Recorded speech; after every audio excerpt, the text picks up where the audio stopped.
everybody. Welcome to the Flatten Your Fear Summit. We are all about getting you past those fears and those doubts and those things that hold you back so you can walk in your purpose and experience the destiny you were designed to. And we're going to talk about that today. I'm so excited to have NFL pro, entrepreneur, businessman, husband, father, author, speaker. I don't have a lot more fingers there. JJ Birden, welcome to the summit. Hey, what's up, Elizabeth? It's really good to be here. Excited to be able to share a little bit. Well, I love your story. I am all about the guy that pushes through, and you have a success. I mean, 9 years in the NFL doesn't happen to everybody, much less the NFL happening, okay? So, I mean, we've got to look at those odds and say, wow, what did you do to get there? It's something special. We're going to get to that story, but this summit is about fear, and you have a life story where you faced fear. We all do. That could have held you back. You know, you are a product of not easy beginnings, right? Where you were born and what you had to face.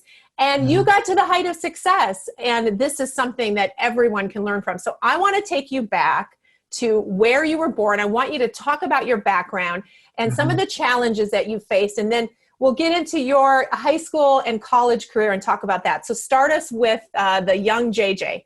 Happy to. Well, I was born and raised in Northeast Portland, which we call the hood. And my mom's single parent. She dropped out of high school when she was a junior, but a hard worker. I mean, my mom did so much to take care of myself, my little sister, my brother. And at a very young age, Elizabeth, I made a decision that I wanted something more. Yeah. I wanted to create opportunities for myself and my family. Quite frankly, I wanted to get out of the hood. Sure. Because we struggled growing up, and I can remember the food stamps and walking to the laundromat and to wash clothes and just at times, you know, struggling with food and dinner and all that. And I just made up my mind. I want something more. And it wasn't like I said, hey, I want to be a professional athlete.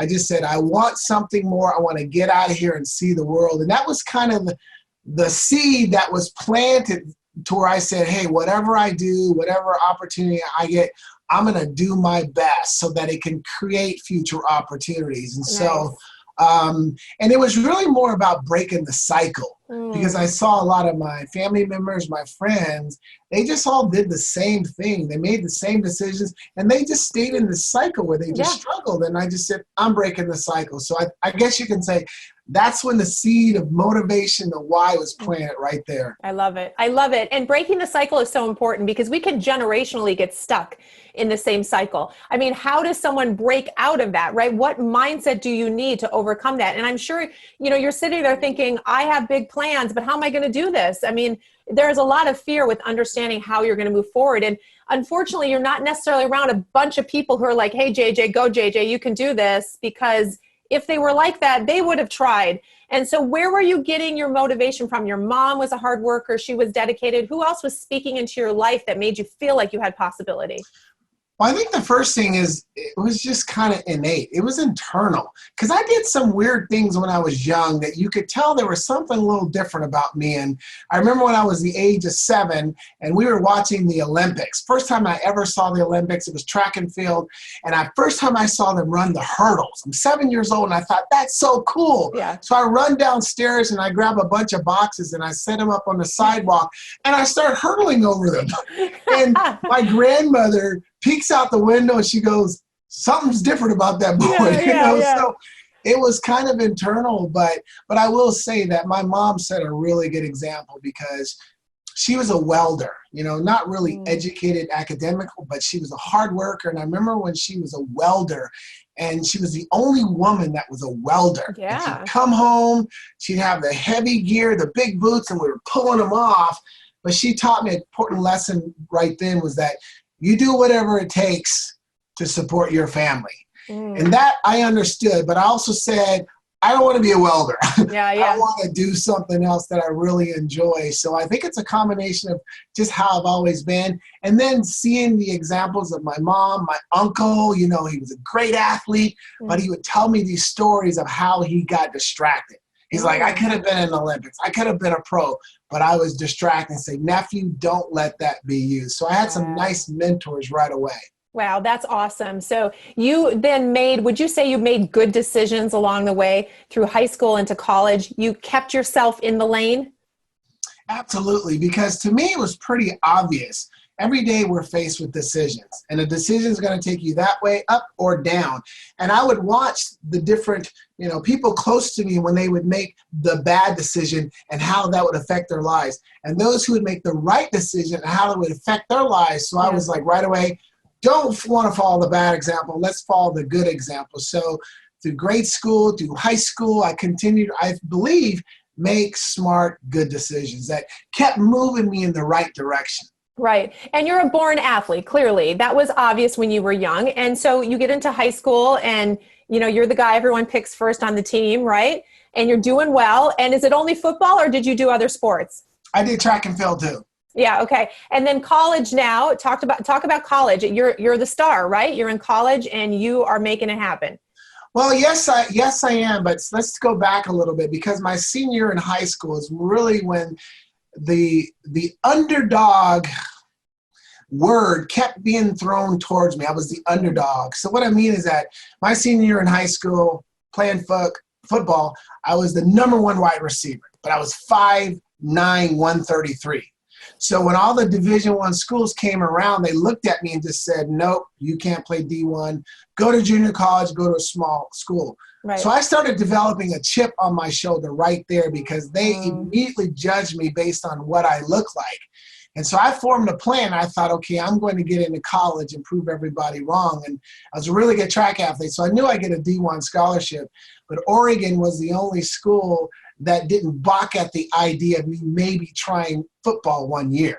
Right. And so when I got to Oregon, I was there running track. I wasn't even on the football team. But it was the second year I started secretly watching the football practices to see if they were right. Are these guys that much bigger than me? And I determined the fact that, you know what, I can play. I got to somehow create the opportunity. So the next day I walked onto the football field during practice and just stood there watching practice. And I said, somebody's kicking me off, but they're going to want to know why I'm here. And sure enough, the head coach, Rich Brooks, came down the field. He says, Birden, you're the track kid. What are you doing out here? And that started a conversation. I finally talked him into letting me walk on. And that fall, I walked on the team. And that was really the beginning of the football career. But I was just trying to prove them wrong. I wasn't trying to get to the NFL. Your motivation was, don't judge me on paper, right? Don't judge me by my numbers. Let me prove to you. And this coach gave you that shot. He really did. And it's a lesson I teach to people that, sometimes in life you have to create opportunities where it appears none exists. Because they didn't recruit me to play football, but I had to create and make the opportunity. But when I got the opportunity, I took advantage of it. And when you think about that story, then I went on to go play 9 years in the NFL. And a lot of it had to do with me taking the initiative to create that opportunity. Right. Absolutely. So on paper, like you're talking about your stats and I'm thinking, oh my gosh, like if I just saw that as a recruiter, I'd be like, this guy is tiny, but yet you have all this power and you were clearly meant to be there. So once he gives you the shot and you take advantage of it, you work hard, you start to develop a name for yourself in college. Let's talk about the whole NFL thing and how it came to be and the transition to that, because that story is full of some tough moments for you too, right? Some rejections. Yeah, absolutely. And so my senior year at Oregon, and you understand, I was really there for track. I was trying to make the Olympic team, and I qualified for the 1988 Olympic trials my senior year. So that was the focus. But suddenly I got drafted in the NFL, and I was really surprised because I did not think I was going to get drafted. Even when the Cleveland Browns called me, I was like, who is this? I thought it was a joke. But it was the head coach, Marty Schottenheimer. So that is not a joke, I thought, well, let me go check out the NFL because they had a rookie camp the next week. Then I'll come back, get ready for national, see if I can make the Olympic team. And so when I went out to Cleveland for the rookie camp, the third practice, I tore up my ACL ligament. So that was a real tough moment for me because I never had a serious injury. So it was you have that invincibility mentality sometimes. Well, it was a rude awakening, but I'm a very positive person. So it's like, well, track is done. hello, the NFL. Yeah. And I tell you, Elizabeth, I think this is probably one of the best things that happened to me because there's no way in the world I thought mentally, physically, I could play in the NFL. But that first year I sat on injured reserve. My job was to get healthy. And that was the year where my mind shifted because I watched and I learned and I studied. And then I started to believing I could actually make it. I love it. So if you had not had that injury, there's a good shot you would not have pushed to the NFL. So those things that happen to us that are so painful, so frustrating, we don't know why, and we struggle with it. If we let it go, if we accept it, more often than not, it's pushing us towards purpose. So that was a good thing that happened to you in the end. Yeah, it was very painful. Of course. But, in reality, if I hadn't got hurt, you said something that I said to someone recently. I said, I don't know if I would have played in the NFL because I didn't have the passion for it. I had the passion for track, and I probably would not have played in the NFL. But because the way things happen, and I believe that when you deal with setbacks and challenges, those are breakthrough opportunities. Agreed. I was at that crossroad and I made up my mind that I was going to take advantage of the fact that I got my foot in the door of the NFL. So what is it like in the NFL for somebody at that stage in their career? Take us there if you can emotionally. I can't even imagine what that felt like. Well, it's a very humbling experience because when you get to the NFL, remember, you're an All-American, you're All-State, you are the guy in high school and college. Right. You walk in that locker room, everybody's the guy. Everyone's the All-American. Everyone is the pro, and everyone is hungry. So you quickly realize it's a business, but you also start understanding that you've got to make those small incremental improvements in your game every single day because that's what's going to separate you from the other guys. And so once I started figuring that out, then I was constantly working on my craft every day. And is there a lot of camaraderie there, or is there built-in competition? I've always wondered how that works between the guys, because ultimately as a team, of course, you are together trying to beat the foe, but isn't there a lot of competition between you, and does that not push each other to be better? Yeah, there's a lot of competition, and you are basically going after the guy who's next to you, behind you, and it's, this is how you take care of your family. Yeah. He wants the job. He wants your spot. But there is this team aspect of it where you still support and work with each other, but you I don't want to say you get excited, but when someone get hurt, that's your opportunity to get in there. So it's an interesting dynamic because you're competitive and you're trying to beat this guy, but you also support them and you want them to do well also. Yeah. So how does one make it 9 years then? Because short of being injured and that being your swan song and you're out, really, when you look at that, now that you look back, how do you think you had such a long career? Well, and let me just share this because I want your listeners to know this. So the average high school player has a 0.008% chance to make it to the NFL. The average college player, 1.6. The average NFL player's career is less than 2 years, and the average size NFL player is 6'2", 245 pounds. So to play 9 years at 5'10", 157 pounds is very rare. Wow. And I recognize that. But the difference for me, I believe, was that I've always been the underdog. I was always trying to prove that I belong. And because of that, I took my level of performance, practice, preparation, mental preparation to a whole nother level. And when I reached it, I never got complacent because I never forgot the journey. I never forgot the struggle. I never forgot the rejection. And that drove me every single day. And I think that was one of the advantages I had to some of the guys who were always the guy. And they just thought it was going to be handed to them, because I would see guys come in and they were cut and they weren't playing and they struggled with that. Where for me, when I got cut and rejected, it was like, how can I get better? Yeah. Where can I grow? Where can I improve? Talk about those rejection moments, because I want to know what you did. Obviously, you've got power up here. You've worked on your mindset. You probably didn't even realize half the time you were doing that, right? But that's your most important muscle, if you will. So talk about those moments of rejection, the darker moments, and how did you pull yourself out of those? Yeah, I had a week that was probably one of the worst work weeks you could ever have. I was cut by the Cleveland Browns, and then I got calls from the Chiefs, the Lions, and the Packers. And over a 4-day period, I flew to each city. And each city I went to, I flunked their physical because I had swelling in my knee from my knee injury. Wow. So each rejected me. So imagine 5 days of travel and being rejected by 4 NFL teams. And for some, I think that would be the lowest point. But for me, it was really that breakthrough moment. I said, JJ, if you want to play in the NFL, you got to step up your game and you got to get your knee right. If not, then it's time to go do something else. Yeah. And so I figured that either that moment was going to take me to bigger and better things or take me out. And I decided it's going to take me to bigger and better things. And I was willing to put in the work. And it was all about this strong mentality because I knew I could play. I just had to get healthy and be put in the right situation. Right. And you keep saying, you probably don't realize, you keep saying, I decided, I chose. I want to just impress upon the idea that these are choices, that, you know, it's not just what happens to you. It's what you choose to do. 90% is how you react to it. So you keep saying, I chose, I decided. This seems to be a theme from when you were little. It's something that you knew to do. And it's something that we need to do when we face that kind of pressure. So that moment, how did you bounce back from 4 rejections in 5 days? Well, I'll tell you what I did. First, I assessed the situation. I said, okay, what are we dealing with here? Okay, you rejected pretty much because you got swelling in your knee from the ACL. You got to get the knee healthy. So that I knew right away what I was dealing with. But then I put a game plan together, how I was going to train, who I was going to train with, when I was going to train, and I was committed to work. I always have this mentality that nobody's going to outwork me. If I got to train 3 times a day, I'm going to do what it took.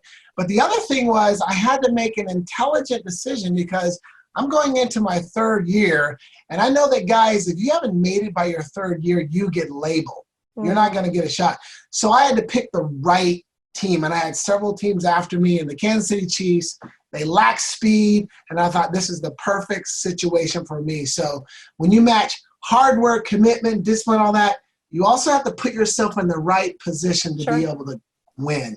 Yeah, absolutely. All right. So walk on the field with me. I just have to do this vicariously with you. And I can't even imagine you're walking on the field, NFL. How much fear are you feeling? Is there seriously no fear? What are you telling yourself? What are the mindset tricks and techniques that do you visualize? What do you do? Because to me, this is one of, you train. You've got your body fit, right? You know your techniques. When it comes right down to game time, like any other sports, it's mental, right? It's so much mental. Talk to us about what it feels like to be on that field and what you're thinking.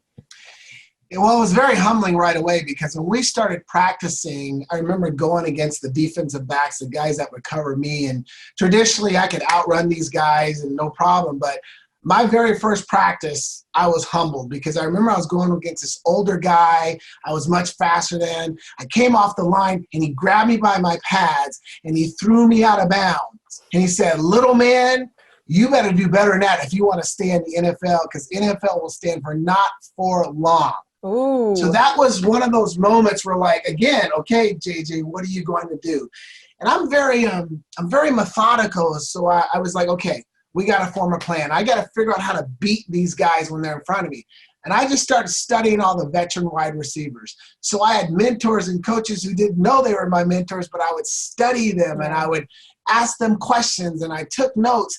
And then, Elizabeth, behind the scenes, I would put in the work and practicing over and over these techniques to where it got to the point where I mastered them, and then it became my competitive advantage. And that's one of the things I was willing to do that some players weren't willing to do, to really put in the time to take my weaknesses and turn them into strengths. Yeah, absolutely. And that's what we have to do in life. So all of that you learned and all that success, I want you to just pivot a little bit to your personal life.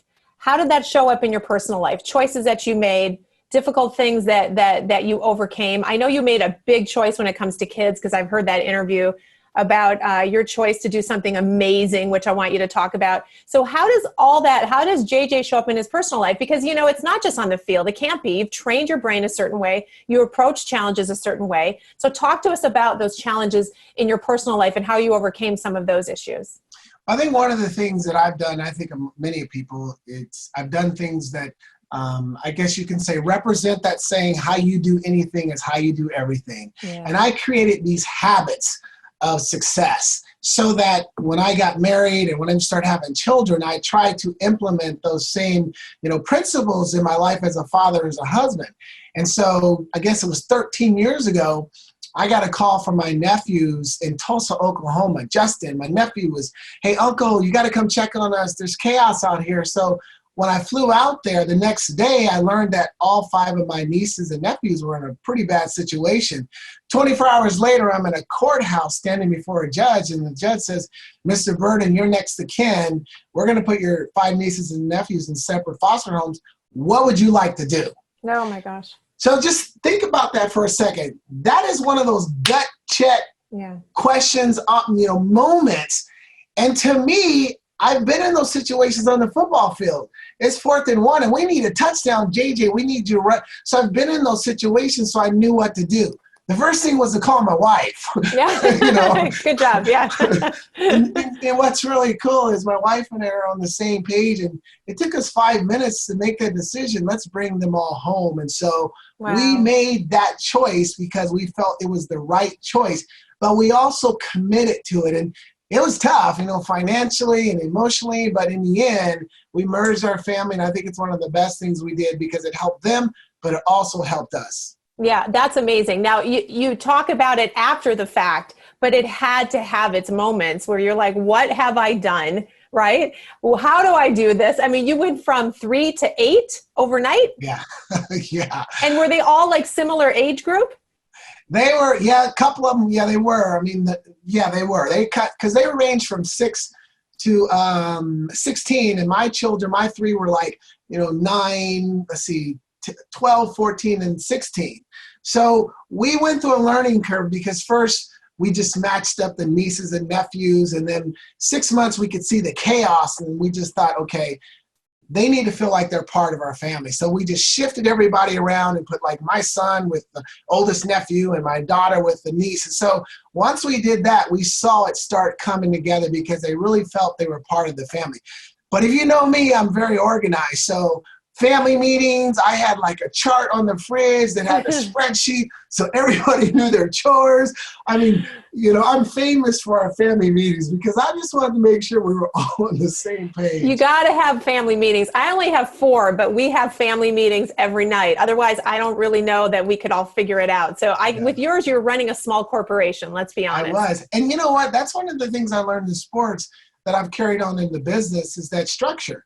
As an athlete, I was always told where to be, when to be there, why you want to be there. And I've done that now in business. And even how I've dealt with my family, just structure has always allowed me to be very organized and successful. Yeah. So your career, 9 years, the career's over.